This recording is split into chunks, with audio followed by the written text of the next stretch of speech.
Graças e paz, meu povo, né? Devido às chuvas fortes que impediram a gente dar essa aula para vocês através do Zoom, a gente vai trazer para vocês através desse vídeo.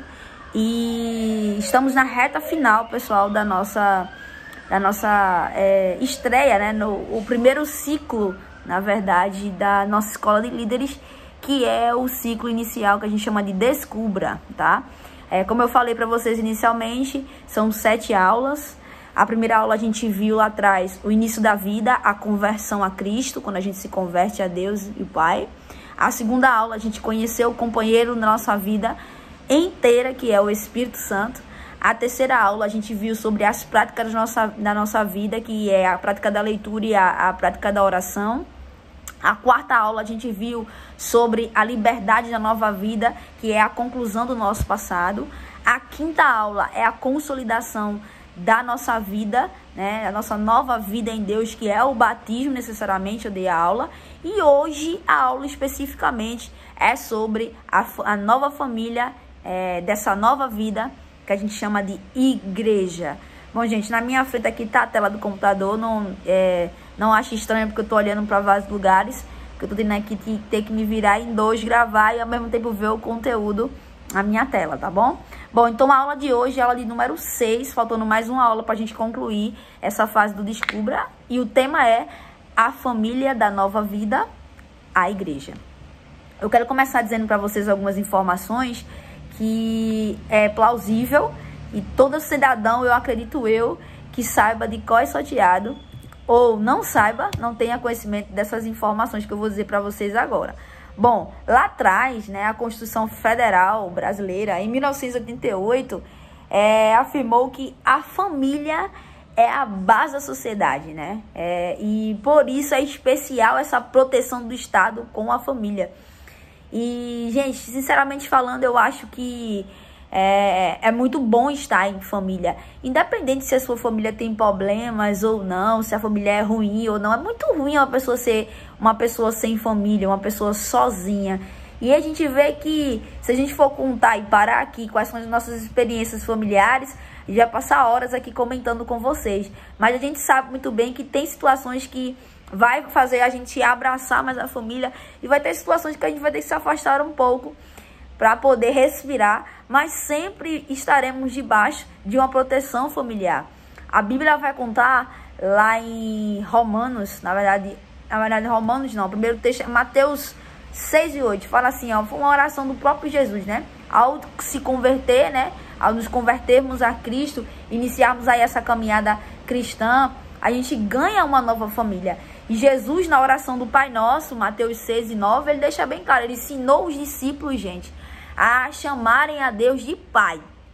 Então, se Deus é Pai, somos automaticamente seus filhos e irmãos de Jesus, constituindo aí uma família. O apóstolo Paulo também escreveu para a igreja lá em Roma que o Pai, né, que nos escolheu e nos separou para nos tornarmos aí parecidos com o seu primeiro filho Jesus, de modo a ter uma grande família, né, de filhos e irmãos semelhantemente a ele. Então, Romanos 8, 29 vai falar também sobre isso. O nome dessa família de Deus, que a gente chama aí, a Bíblia concorda também que a Bíblia Sagrada chama, é igreja. A igreja, gente, não é um prédio, não é uma instituição, não é uma cúpula de líderes religiosos. Não, nunca foi e nunca será. A igreja é a reunião daqueles que se convertem a Cristo e agora tem a Deus por seu Pai. Então, isso é de fato o que é a igreja. Vocês precisam entender isso, ser a igreja e testificar isso para os outros. Porque quando vocês aqui se tornarem líderes da nossa igreja, vocês vão dar esse estudo para as pessoas precisam entender, deixar claro na cabecinha deles a importância da igreja. A igreja, gente, é uma reunião daqueles que se convertem, ou seja, e também que tem Deus como seu Pai. Isso é ser igreja. Além de uma família, metaforicamente falando, a igreja também é o corpo de Cristo, né? E o apóstolo Paulo, ele escreveu dizendo assim, ó: Cristo é como um corpo, o qual tem muitas partes, e todas as partes, mesmo sendo muitas, formam um só corpo. Assim também nós, judeus e não judeus, escravos e livres, fomos batizados pelo Espírito para formar um só corpo. E a todos nós foi dado de beber o mesmo Espírito. Pois bem, vocês são o corpo de Cristo e cada um é uma parte desse corpo. Está escrito onde, igreja? 1 Coríntios 12, do 12 ao 13. Vai testificar isso e deixar bem claro que você é um membro desse corpo chamado igreja e o cabeça é o próprio Jesus Cristo. E eu quero falar para vocês também que dentro dessa perspectiva de igreja, além do culto público, né, que a gente tem dentro da igreja, lembrando, a nossa igreja, ela é pautada, é uma igreja no templo, mas também é uma igreja nas casas. Temos duas asas. Tendo o culto público, há dois momentos, gente, muito importantes, que todo discípulo de Jesus, especialmente os que vão ser batizados e os que já são batizados, devem participar e não podem perder de jeito nenhum. Trata-se da ceia do Senhor e dos dízimos e ofertas. Quero falar um pouquinho sobre a ceia do Senhor. Gente, a ceia do Senhor, ela é uma refeição cerimonial que celebra e relembra a morte e a ressurreição de Cristo em favor dos seres humanos pecadores, né? Foi instituído isso pelo próprio Jesus alguns dias antes dele morrer, quando ele reuniu seus discípulos e falou isso lá em Mateus 26, do 26 ao 30.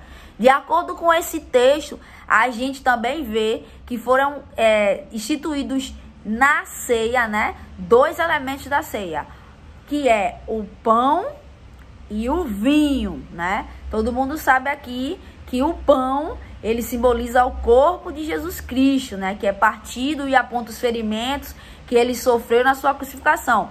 E o vinho simboliza o sangue de Cristo, na qual foi derramado pelos sofrimentos, pelo sofrimento dele, mas meu e seu, né? Foi derramado por mim e por você. Então o pão, além de simbolizar o corpo de Cristo, aponta para a igreja, né? Para que a comunhão dos irmãos na família de Deus, para os mandamentos do amor ao próximo, seja seguido por todos os discípulos de Jesus.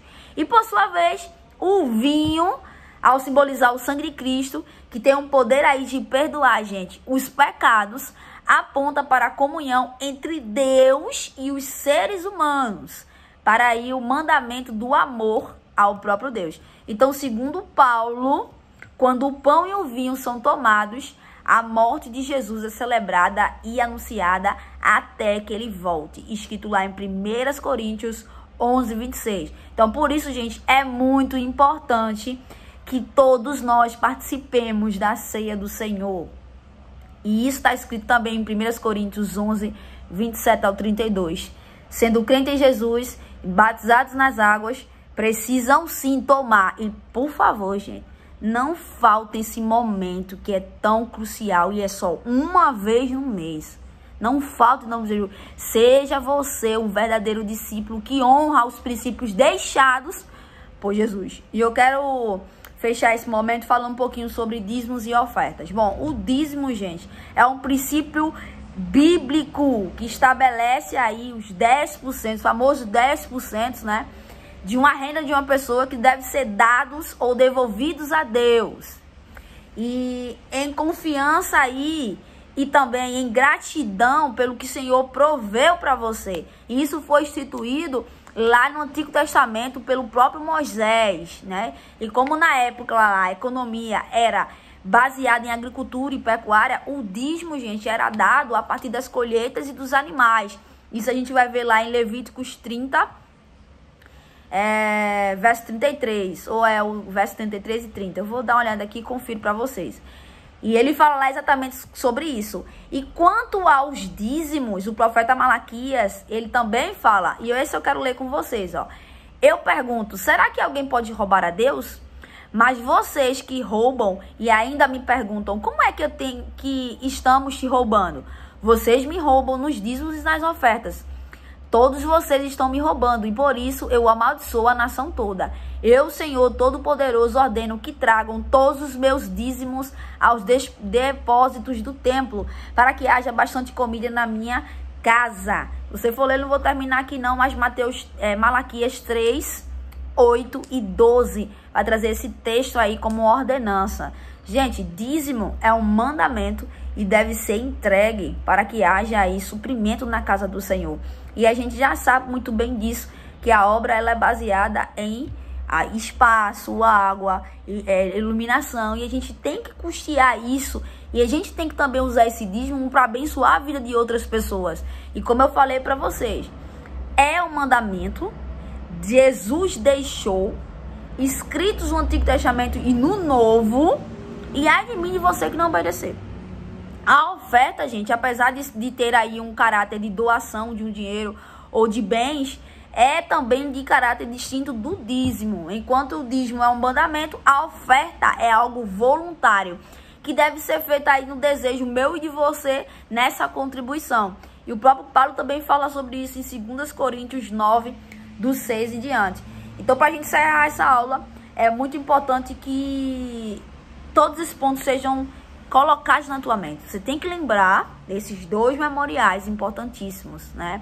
A igreja como a família tem a Deus por pai, Jesus como filho, e os irmãos mais velhos e os convertidos como filhos de Deus e irmão de Jesus um dos outros.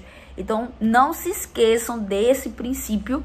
Você faz parte do corpo, você é igreja, mas em conjunto, em comunhão, nunca sozinho. Você não consegue ser igreja sozinho. Você é igreja quando se reúne com os irmãos e ali você tem Deus como seu pai. Aí você é igreja.